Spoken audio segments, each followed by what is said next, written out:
been keeping tabs on the A's, soon to be the A's, and then the Las Vegas A's. At least that's where it's seemingly headed. Howard Stutz writes for the Nevada Independent, amongst other publications. You can see his work. He's kind enough to join us this morning to give us the view from down there. Good morning, Howard. How are you? I'm Dave. Thank you for joining us. Good morning, Dave. Thanks for having me on. I appreciate being on in Sacramento.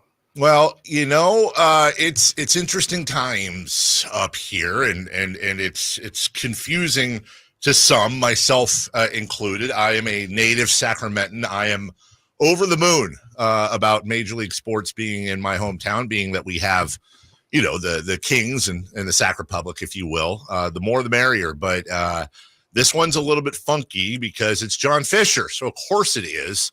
And I'm curious, anytime I talk to somebody who's familiar with the groundwork in Las Vegas, what is, in your opinion, the pulse of the fan base, if you will, down there for this? Well, it's interesting. This has been going on now for a couple of years. I've been following it, I think, going back to 2021, or when the A's first started looking at Las Vegas as a possible landing site for the team. And they looked at all these different sites, and then it finally went to the legislature a year ago. The bill got through. It looked dead for at one point, and then it came back to life because they reduced the amount of public money from $500 million down to $380 million. They were bouncing around different sites. They always wanted to be near the Strip, and if you're familiar with Las Vegas, the original site they chose was just off the Strip. It'd be west of the Interstate 15 on Tropicana. Great location, actually, 50 acres. Ran into trouble with that, and the next thing you know, they're saying they're going to build on the site that, well, right now currently housed will soon be the imploded Tropicana Hotel Las Vegas. 9 acres of a 36-acre site. So. And, fast forward, the Tropicana closed in April. It's being demolished. If you can look at the Nevada Independent last week, I had some photos. I went over there, and you can see that it's a shell, and they're getting ready to blow it up and clear the whole site for the A's to build their stadium, of which we still don't have a really good understanding of what the stadium will be. We've seen renderings. The A's were in front of the Las Vegas Stadium Authority last week, the board. Sandy Dean, who's I guess an executive, sort of a board member of the team, and has been a longtime confidant of the Fisher family. Has worked with the Fisher family over the years for 25 years. Gave the presentation. They talked about they're only going to use $350 million of the $380 million in public money, at least for now. They'll save $30 million off to the side, for later on. Claimed they had like $300 million in borrowing from debt debt financing, but we don't exactly know where that's coming from. And then the Fisher family will supposedly come up with the rest, about $850 million, or they're trying to get investors. And right now, doesn't seem to be a lot of investors, and it's up. Vegas right now isn't really. There's some people are excited about baseball, but then again, it's at least 3 years off, and some are just saying, "Why are we doing this?" So, it's a real mixed bag here. And I have, look, you and I aren't finance experts, but you're smarter than I. I really have issues with him raising equity because of the reported valuation without him selling a majority share. His goal of what he's trying to raise through private local equity and his valuation of the team do not match. And oh, by the way, not only is the valuation higher than what you see everywhere by, in some cases, almost $1 billion, but you're also selling minority shares, which, as you obviously know, are not controlling shares. There's a different valuation on those. You're a glorified season ticket holder that's basically making an investment. And again, we're not finance experts, but what is your confidence level that he's going to be able to fill that gap through private equity?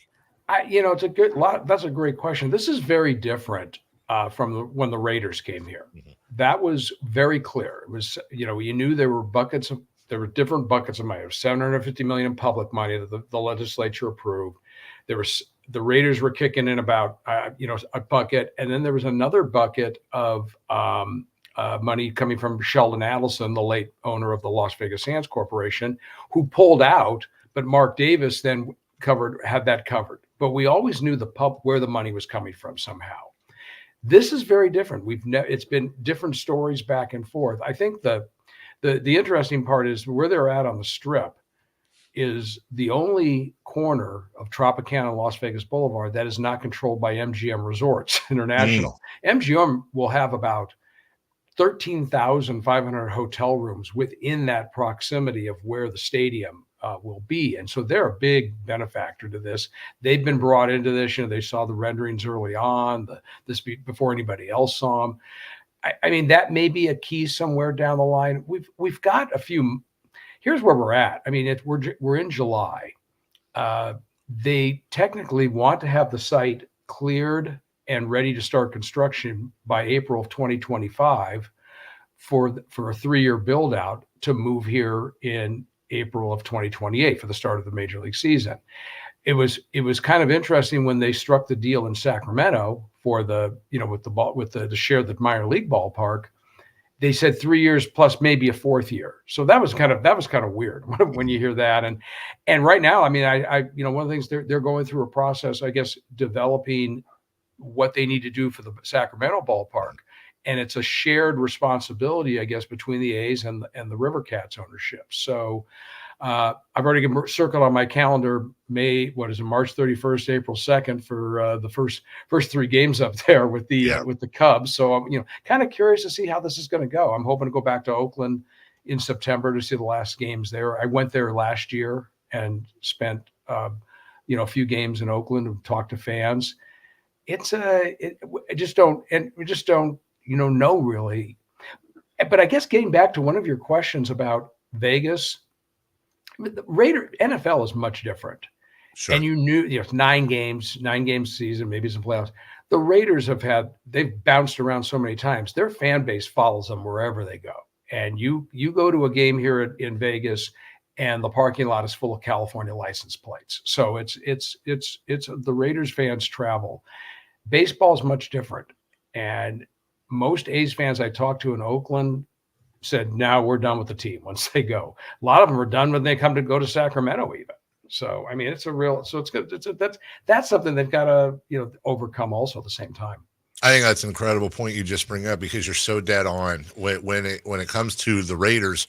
They've been to Oakland and then LA and then Oakland and now in Vegas. And I remember, when the Raiders were leaving Oakland, kind of freaking out because I'm a Kings fan and went through relocation almost to Seattle.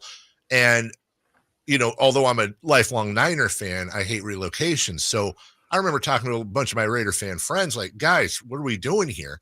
And I wouldn't say the overwhelming response, but the large majority were like, I don't care. I'm going to follow the Raiders wherever they are. It's a 1-hour Southwest flight to Vegas. I get to go down there on a Friday, have fun, watch the game on a Sunday, have a great Vegas weekend. It's 9 times a year.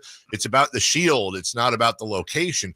Whereas that doesn't work in the NBA. It doesn't work in baseball. And you're right. To Oakland fans, nobody's following them to Vegas, and very few are going to probably follow them to Sacramento. It's about the city itself. So when we turn it back to Vegas now, look, you've got I'm going to count UFC as major league sport, and it's headquartered in Vegas, along with most of your fight sports, boxing forever.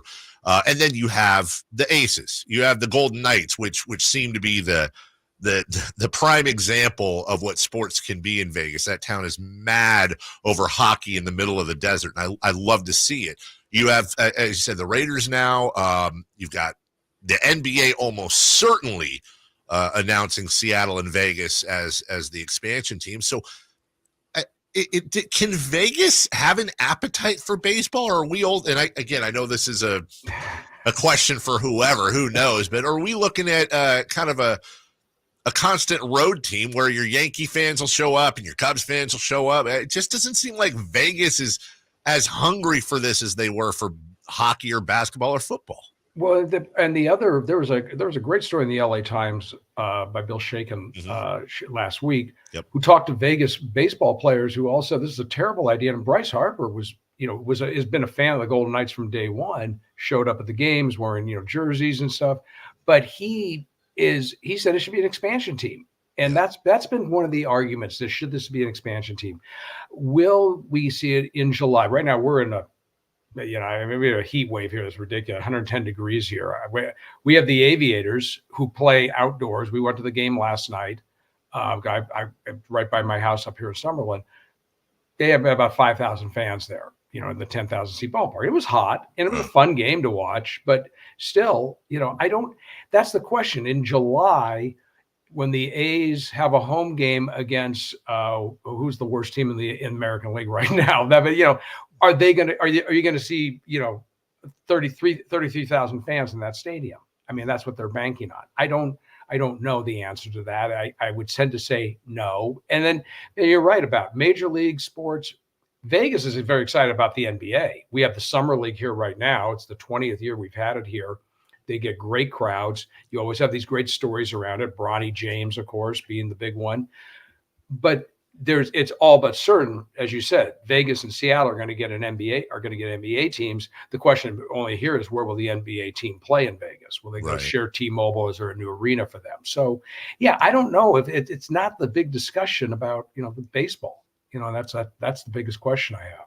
As we're talking to Howard Stutz and the Nevada Independent. It's funny you mentioned the arena too, because Vegas it's an anomaly. To get a stadium built is not easy right now in this climate. It's never been easy in pretty much any city, especially with public subsidies. But in Vegas, it seems like every other month there's a new state. There's the Sphere. I'm old enough to remember when T-Mobile opened. Not long ago. There's something new constantly, and obviously where the Raiders play. What I find interesting is the political appetite. Anytime you try to build a stadium, you're going to get, and I'm not making fun of this, by the way, there's homeless issues. The schools need more money. There's always advocacy groups that are like, do we really need to help out these billionaire owners? But in Vegas, it really, without being on the ground like you, I struggle to understand. You mentioned expansion earlier. How there is a political appetite to say, hey, we're going to give, $380 million, whatever it may be, to help out John Fisher. Oh, by the way, we're bringing John Fisher and we're bringing the Athletics instead of getting an owner that isn't the worst owner in sports, and bringing in a fresh expansion team that's all Vegas. It can be something Vegas named that fits. It's just strange to me that there's political cover for this out there. Well, they use an Allegiant Stadium as the example. I mean, Allegiant, we did not have a stadium that was 65,000 seats. Mm-hmm. It was really done because of the stadium, and the stadium has turned out to prove itself. The 9 Raider games, they put a place for UNLV to finally have a decent stadium. UNLV had a great year last year in football. Vegas got the Super Bowl last year. Yeah, this year, and it was I got to cover a lot of it, and a lot of the reporters, out of town media people I talked to all said, can't we have it here every year? That kind of thing. Right. And we're going to have the Final Four here at Allegiant Stadium. And you would also have the All-Star game in baseball, I'm sure, if this happened. I think that goes. Oh yeah, of course. But Vegas is made for these type of events, and that's what we needed in this stadium. There's the argument being made that we have like T-Mobile and Thomas and Mack, and we have these venues that are 20,000 seats. Then you have the 65,000 seat. You need the 30,000 seat venue now with baseball, but still, okay, is it going to sit after 80 something baseball games? Is it going to sit then and do what? I mean, that's the big question that we still trying to get answered. And is it make sense what they're designed to fit on this site on the Strip? Right. We don't know what Bally's corporation has had a lot of financial issues, what they're going to build around the stadium to go with the, type of, hotel and retail and gaming around it. There's a lot of questions still. And that's why I keep on looking at going, hey, guys, they got to have this idea set up by April, next year or what? So that's what I don't know. Last thing for you. I know it's totally an anomaly. It's unique. It's one of a kind as of right now, but have we had a long enough sample size to see if the Sphere has kind of siphoned any of that non-athletic, for example, you build a new A stadium, maybe there's some outdoor concerts or whatever. Well, now you have the Sphere as yet another venue where people are knocking down the doors to try to play there, the biggest acts in the world. And for obvious reasons, it's phenomenal to look at. Do we have enough of a sample size yet to see if the Sphere is siphoning some of that off, some of that crowd, some of those events? It's not for sports. I mean, UFC is going to try to have something there, I guess. Right. But it's really for the entertainment value, the concerts. The Grateful Dead did well, or did well. The Eagles, they keep on adding dates now. So it's done well for these concerts. I guess the NHL draft got rave reviews from people. So that's kind of what it's for. It's not for going to be. You're not going to see like the Lakers come play an exhibition game there. Sure. It just doesn't work in that setting. Well, the World Series of Poker. Yeah, they could. I mean, well, that's owned by Caesars. Right. They're not going to let that out of any of their properties. I tell you that.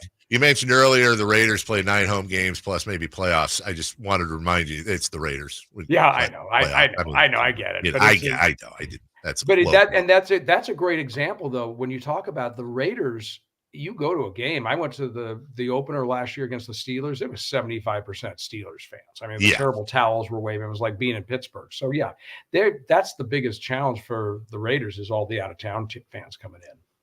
Howard Stutz is on top of it all for the Nevada Independent. We'll throw out all his information here in a bit so you can follow him along at Howard Stutz, STUTZ. Look at that fine photo of Howard right there. That's fantastic. Great work out there. I've been reading you for a long time. Thanks for taking the time, and I hope you'll answer our calls in the future as we go down this road more. Would love to, and look forward to seeing you when I get up to Sacramento, hopefully soon, to see what's going on up there. Absolutely. Come say hi. We'd be happy to give you the tour. Better yet, pawn you off to somebody who knows how to give tours, but I'll buy the popcorn. There we go. I appreciate it. Thanks, Howard. Take care. That's Howard Stutz, Nevada Independent. We went long with him, but it was a good conversation. We'll take a break. When we come back, I got something for you, Niner fan or Raider fans, since I took a